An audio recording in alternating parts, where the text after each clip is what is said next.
6 basic fears जो हम सब में होते हैं और जो हमारे सक्सेसफुल बनने के रास्ते का कांटा बन सकते हैं। तो इस वीडियो में हम इन फियर्स का कारण और उनका समाधान जानेंगे।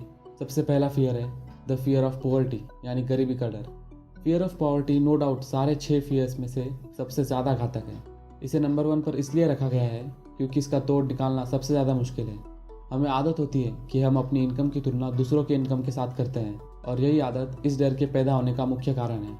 अगर कोई बहुत पैसे वाला है तो उसे सोसाइटी में राजा समझा जाता है। पैसे वाले लोग पॉलिटिक्स में अपनी धाक जमाते हैं, बिजनेस फील्ड में डोमिनेट करते हैं। जब वो रास्ते से गुजरते हैं तो पूरी दुनिया सम्मान में अपना सर झुकाती है।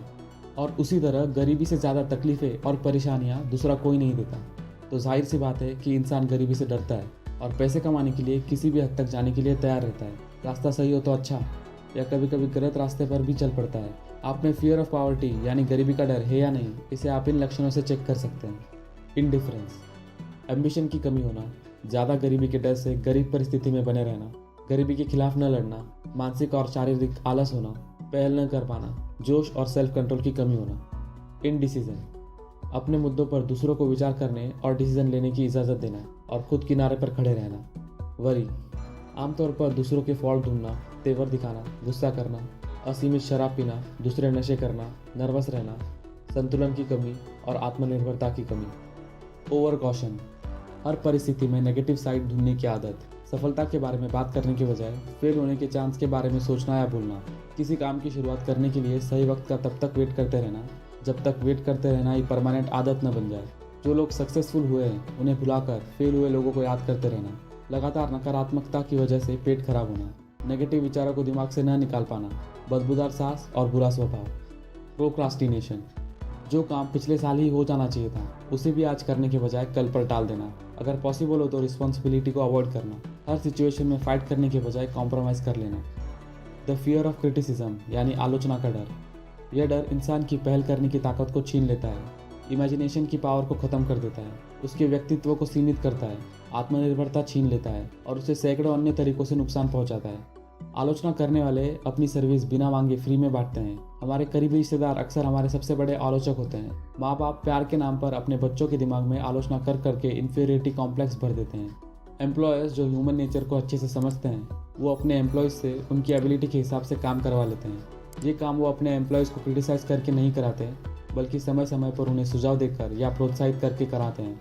माँ बाप को अपने बच्चों के साथ भी कुछ ऐसा ही करना चाहिए। आलोचना से इंसानी दिल में डर और गुस्से का संचार होता है, न कि प्यार या स्नेह का। Symptoms of the fear of criticism: self consciousness, public में हाथ और बाकी अंगों की ऑकवर्ड मूवमेंट, नर्वसनेस, आंखों को बार बार शिफ्ट करना। लैक ऑफ पॉइस, अपनी आवाज़ पर नियंत्रण की कमी, खराब मेमोरी लैक ऑफ पॉइस की निशानी है। पर्सनैलिटी, डिसीजन लेते समय स्थिरता, पर्सनल चार्म की कमी, किसी भी मुद्दे पर अपनी ओपिनियन मजबूती के साथ एक्सप्रेस न कर पाना। इन्फीरियरिटी कॉम्प्लेक्स, दूसरों को इम्प्रेस करने के लिए बोलते समय असली मीनिंग न पता होने के बावजूद बड़े बड़े वर्ड्स का यूज़ करना। दूसरों के कपड़े, बोलने का तरीका और आदतों को कॉपी करने की कोशिश करना। दिमाग में काल्पनिक उपलब्धियां भरी होना। एक्स्ट्रावगैंस, बिना सोचे समझे दिखावे के लिए फिजूल खर्ची करना।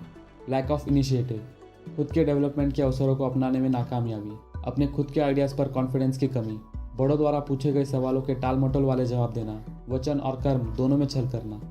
लैक ऑफ एम्बिशन, मानसिक और शारीरिक आलस, निर्णय लेने में सुस्ती, दूसरों के झांसे में आसानी से आ जाना, मुंह पर तारीफ और पीठ पीछे बुराई करने की आदत होना, दूसरों के विरोध करने पर पीछे हट जाना, बिना किसी कारण के अन्य लोगों पर शक करना और गलती होने पर दोष स्वीकार न करना।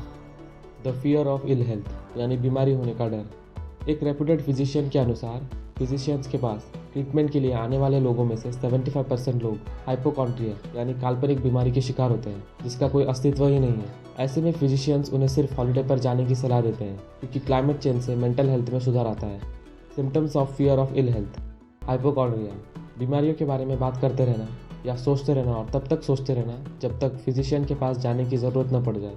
सेल्फ कडलिंग, अपने आप के लिए बेवजह सिंपैथी पाने की कोशिश करना, अपने आलस, एम्बिशन की कमी को छुपाने के लिए बीमारी का बहाना बनाने की आदत। इंटेम्परेंस, इलाज करने के बजाय सिर दर्द, नसों का दर्द जैसे दर्द को ख़त्म करने के लिए शराब या नशीले पदार्थों का उपयोग करने की आदत। बीमारी के बारे में पढ़ने की आदत और उससे अफेक्ट होने की आशंका के बारे में चिंता करना। The fear of loss of love, यह डर सभी 6 बुनियादी आशंकाओं में सबसे दर्दनाक है। यह शायद किसी भी अन्य बुनियादी डर की तुलना में शरीर और दिमाग का अधिक विनाश करता है, क्योंकि यह अक्सर स्थायी पागलपन की ओर ले जाता है। Symptoms of fear of loss of love. Jealousy, पर्याप्त आधारों के बिना मित्रों और परिवार वालों पर शक करने की आदत। पत्नी या पति पर बिना आधार के बेवफाई का आरोप लगाने की आदत। सबको संदेह भरी नज़रों से देखना, किसी पर भी भरोसा न करना। फॉल्ट फाइंडिंग, दोस्तों, रिश्तेदारों, बिजनेस पार्टनर्स और फैमिली के साथ थोड़ी सी भी उत्तेजना पर या बिना किसी कारण के गलती खोजने की आदत। गैम्बलिंग, प्यार को खरीदा जा सकता है, इस सोच के साथ जुआ खेलने, चोरी करने, धोखा देने जैसे गलत काम करके अपने परिवार वालों के लिए पैसे कमाने की आदत। The fear of old age, यानी बुढ़ापे का डर। बुढ़ापा अपने साथ गरीबी ला सकता है, ये विचार इस डर को पैदा करने का मेन सोर्स है।